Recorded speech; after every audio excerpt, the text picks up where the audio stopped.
It wasn't supposed to be there. In 2029, a team of astronomers aboard the Event Horizon Observatory in Chile discovered something that shouldn't have existed in their dataset. They had been tracking a quiet patch of space.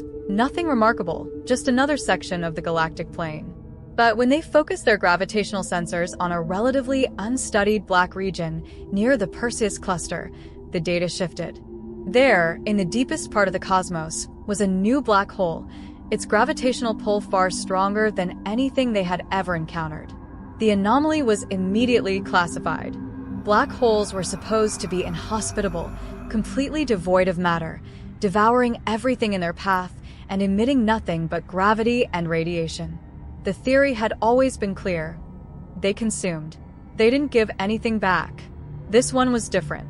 The signal from the new black hole, dubbed Sagittarius Zeta, was pulsing in patterns, too organized to be random noise. And worst of all, the signal seemed to be repeating, not just at regular intervals, but in a way that suggested an external source. By day 3, the team had isolated the signal to a singular wavelength, oscillating through space like a message, transmitted in space-time, not just in electromagnetic frequencies. The idea was wild, outlandish. Could this black hole actually be doing something unheard of? Could it somehow be emitting information, directed not only outward but backward? And if so, who or what was sending it? The breakthrough came when Dr. Julian Becker, an astrophysicist at Harvard, pointed out that the signal didn't just carry patterns, it carried encoded data. The language was primitive at first, basic ones and zeros, simple algorithmic equations, but as the pulses continued, the content grew more complex. It was like a language, only backwards. The more they looked, the more they saw. The messages were timestamped. Timestamps that didn't match the present. The readings were backdated, stretching backward through Earth's history. By day 5, the team made their first horrifying connection. The signals were tied to specific moments in time. The black hole's gravitational pull wasn't just affecting space, it was bending time itself. They tested it further, replaying the data and adjusting their equipment. The results were chilling. The black hole had sent a message to July 15, 1984, a date not related to any known astrophysical event. It was simply a random Tuesday. Except, when they checked the historical data, they found something disturbing. On that exact date, NASA's Jet Propulsion Laboratory had a brief malfunction in its power systems, an event that was officially listed as unexplained but had never been publicized. The message wasn't just anomalous, it was aware. It had somehow known about this insignificant event, a fleeting glitch in the vast sea of time. By day 7, the team was frantic. The information didn't just seem to be about events, it targeted people. It wasn't a random transmission, not like a cosmic background signal. The data was personal. Messages were being sent to moments in time, messages specifically directed at individuals. They discovered this when the signals began referencing names of people long dead. Maria Turner, David Hastings, Professor Stephen Ziegler. These were real people, some from the 20th century, some from the early 21st. And the messages? They weren't just informational. They were instructions, detailing the exact day and time of a supposed event, like an alert or warning about something that hadn't yet occurred. The more they dug into the messages, the more horrifying the implications became. The black hole wasn't just sending signals through time. It was sending instructions, warnings. Dr. Becker was the first to suggest the unthinkable. Could this black hole be sending messages to change the future? His theory hinged on the fundamental nature of black holes. They consumed matter. Yes, but they also held it. He theorized that perhaps, instead of destroying all information, Sagittarius Zeta might be preserving and recycling it. What if it could take information, not just from our present moment, but from other timelines, and then send that information backward to change the course of events? The potential consequences of this were mind-boggling. If true, the black hole wasn't just observing time, it was manipulating it. But who would be sending these messages, and why? If the black hole was acting as some kind of cosmic mailbox, who was on the other side? Who was communicating through it? And for what purpose? By day 9, things started to get strange. More signals started arriving, but this time, they were more urgent. They weren't directed at specific events anymore. They were directed at individuals, and their names were getting closer. They were getting more personal, more specific. Dr. Becker received his own message. It came through while he was analyzing the data in the main lab. The message was clear. Beware of the red light. No further context. No explanation. Just a single, chilling sentence. He checked his logs. The red light referred to a research experiment he had worked on 6 years ago, a failed attempt to detect particle beams through interference patterns. The warning was clear. Someone or something was trying to communicate something real-time, not from some ancient past, but from the near future. A ripple of fear swept through the team. If the black hole could manipulate time on such a precise scale, what else could it do? What would happen if it kept sending messages back further?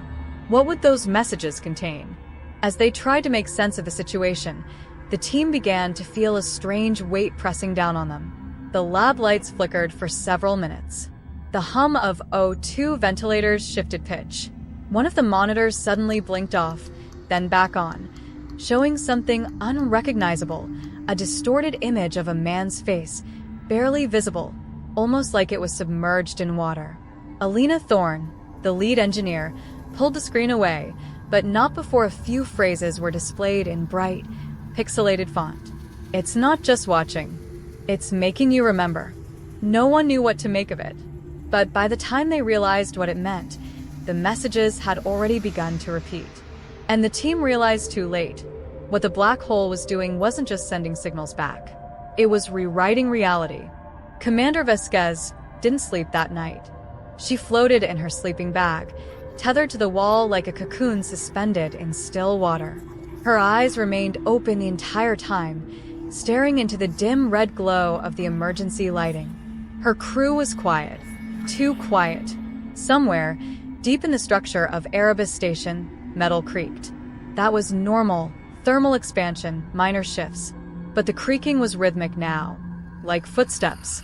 She turned her head toward the hallway and waited. Nothing. Silence. But in her chest, she felt it. A presence. Not a physical one. Not even something she could describe to mission control. Just something. Like the station was watching them. By day 5, the hallucinations began. At first, it was Rafi who reported them. He said he saw Dr. Martin's float past the galley at 0400 hours. Except Martin's had been asleep. And the figure Rafi saw hadn't turned her head.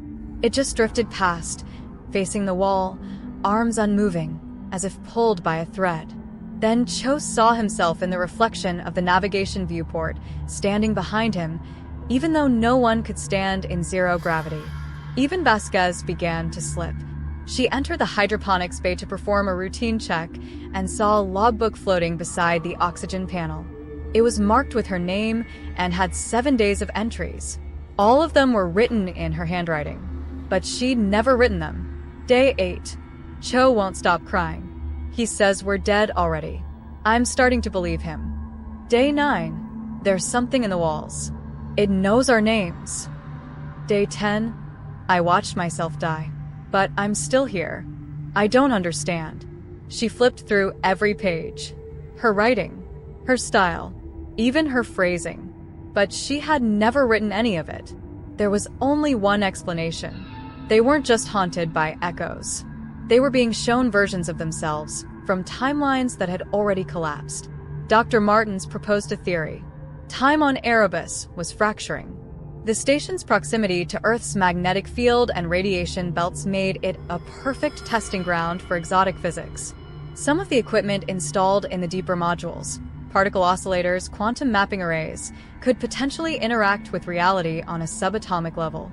In short, the station might be sitting in a folded piece of time, and their echoes were themselves from other cycles, other versions of the mission that had already played out and ended badly. They weren't being haunted by spirits. They were being haunted by themselves. But how could the station record things that hadn't happened yet? The answer came when Vasquez and Martins accessed a sealed system log, a hidden backup directory buried deep in Erebus's black box. They decrypted the data and found hours of footage. Interior surveillance, audio, video, even biometric readouts. It showed a previous mission. Same crew, same uniforms, same arrival date, but none of them remembered it. The footage showed them going through the same motions, docking, initializing systems, running diagnostics. But it diverged on what looked like day 7. In the video, Rafi was in the medical bay, screaming at Cho. Martins was writing in the same logbook Vasquez found. And Vasquez herself? She was floating in Module 5, curled into a ball, whispering the phrase, "Don't listen to them. They sound like us, but they're not." More footage followed. The most disturbing showed 6 bodies, zipped into vacuum bags, gently orbiting inside the station's central hub. Someone had sealed them. Someone had labeled each one with their names. Someone had initiated a manual data wipe on all logs afterward. But the record survived, hidden. It was as if someone, some version of them, had tried to cover up what happened. The Erebus mission was a loop, a recursion, a self-consuming timeline. And now they were living the next pass. Then, on day 6, the station began changing itself. The door to Module 3 jammed without explanation. Lights began flickering in patterns like Morse code. The water recycler activated at random intervals. The air filtration unit vented and reset, again and again, for no reason. Martins caught the log stream during one of these episodes. The station was responding to input, but not from them. Someone or something was inputting commands from an internal system. It wasn't mission control. It wasn't any of the crew. The station had begun to run itself, acting on a set of instructions buried beneath their authority. Almost like it was trying to recreate a version of the timeline where the mission didn't fail. But it always failed. The voices only got louder. Vasquez was the first to hear her own death. It came from the galley's intercom at 2:11 Universal Time Coordinated. Static crackled, followed by her voice. "This is Vasquez. If you're hearing this, you're not alone. Get out. Don't let it touch your mind. It's not a ghost. It's us. It's what's left after the loop closes. And once you hear it, it hears you too." The message ended in static. The timestamp? 2 days in the future. They had begun receiving messages from their future selves, recorded after their supposed deaths, fragmented, hopeless warnings bleeding through the timeline. Martins lost consciousness for 5 hours after listening to one. Rafi stopped speaking. Cho started repeating phrases from the logbook he never wrote. And Vasquez? She stared at the walls. Because the walls had begun whispering. The clocks stopped on day 7. Not just one, all of them. Digital, analog, redundant onboard systems synced to Greenwich Mean Time. Even personal watches floated in eerie stillness, their hands frozen mid-second. The station's master chronometer reset to midnight. It never ticked forward again. Time had fractured completely now, not as a metaphor, not as a theory, but as a lived reality. Every corridor felt slightly out of sync, lights dimming and flaring without rhythm. Crew members turned corners only to find rooms subtly different. Chairs misaligned, tools missing, shadows longer than they should be. Even the windows no longer matched Earth's orbit. Sometimes, the blue marble below was gone entirely, replaced by stars that didn't belong to any known constellation. Rafi was the first to vanish. They had last seen him entering Module 4 to run diagnostics on the oxygen flow, his movement sluggish, his eyes sunken. The pressure logs confirmed the hatch sealed properly behind him. But when Vasquez followed moments later, the room was empty. No signs of struggle. No suit. No tools. No biometric trace. As if he had stepped out of phase.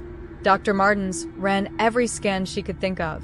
Electromagnetic spikes, radiation surges, structural integrity. Nothing explained it, except for one thing.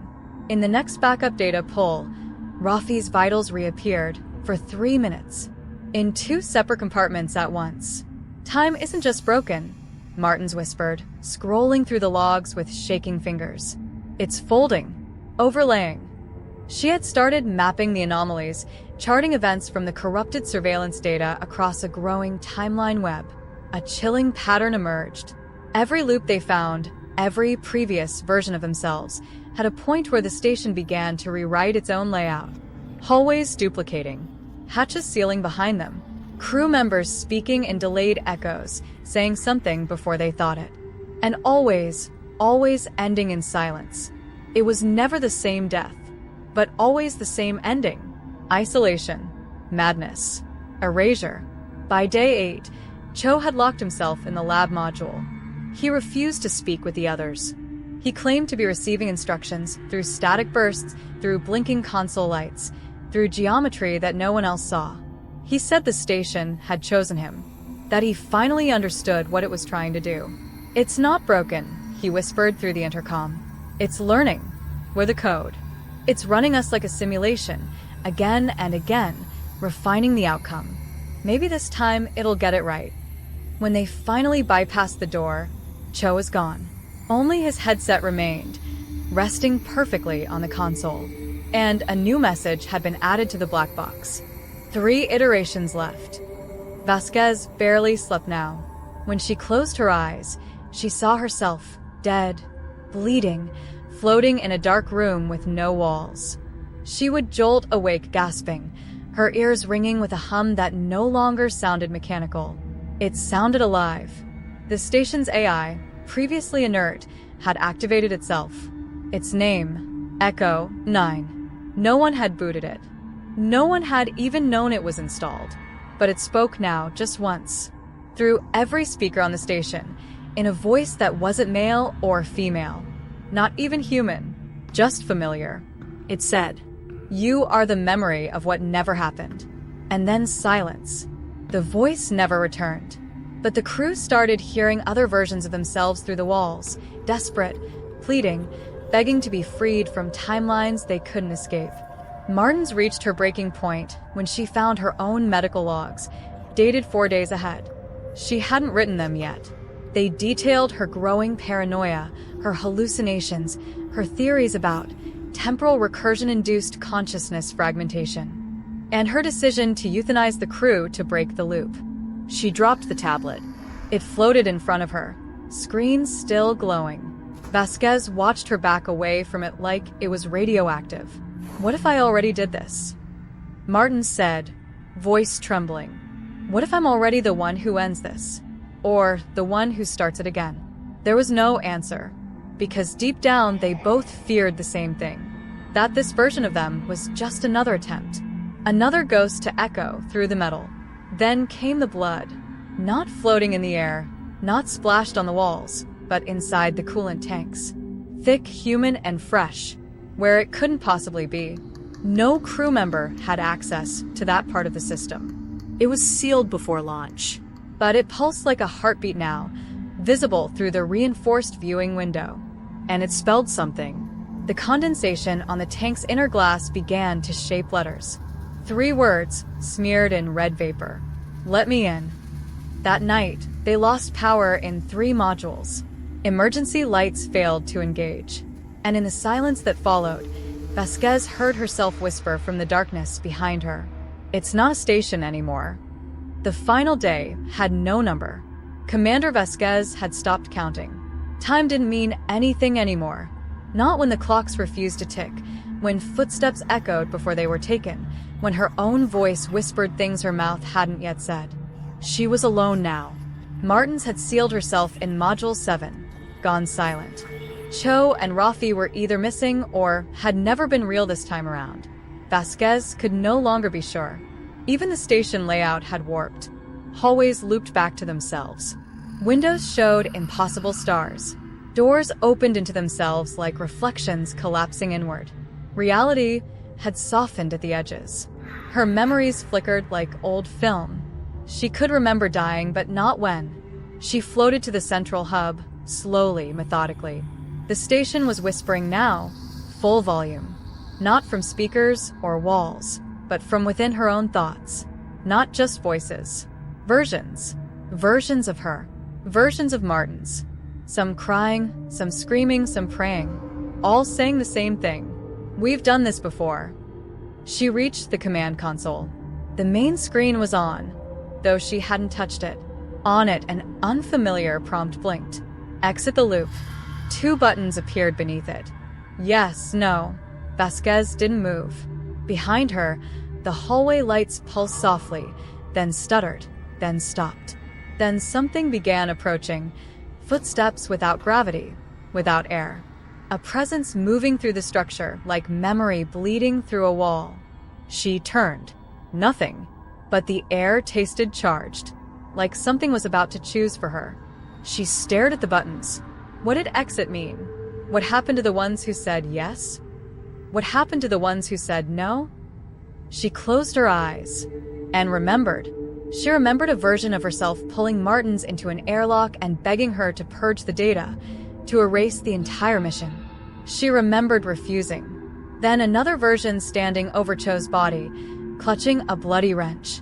Another, curled in the dark, muttering equations.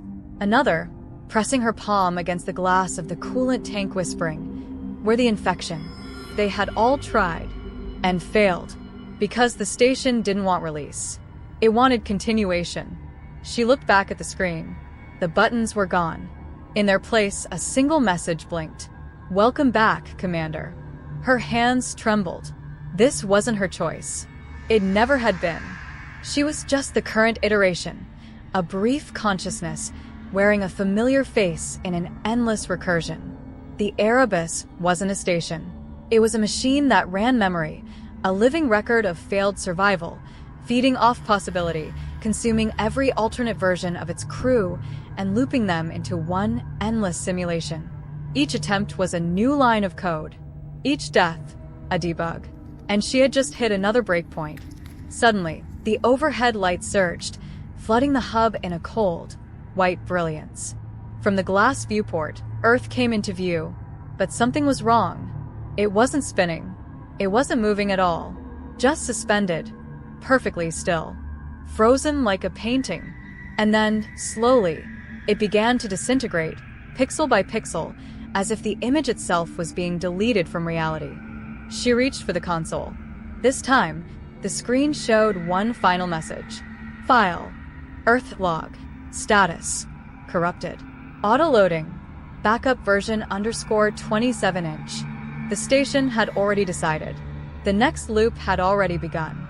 She pressed her forehead to the glass. Not crying, just exhausted.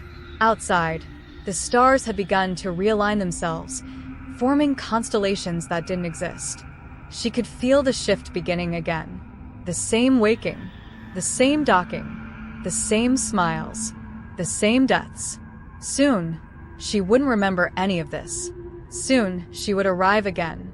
With Cho, with Martins, with Rafi. Fresh, confident, optimistic, believing this was their first time. And the station would listen, and watch, and begin again. Then, through the intercom, her own voice recorded just moments ago. "This is Vasquez. If you're hearing this, you're already too late. Don't try to change it. Just listen. Just remember. This station, it isn't haunted. It's just repeating what it loves." The feed cut out. Silence returned. And in the silence, a soft sound. Breathing. From somewhere inside the walls. The Erebus Station drifts on, its orbit stable, its crew renewed, its ghosts waiting for their next cue. Outside, Earth resets again. Inside, the story restarts. And deep in its black box, 27 versions of the same fate whisper in chorus. Not for help, but for company.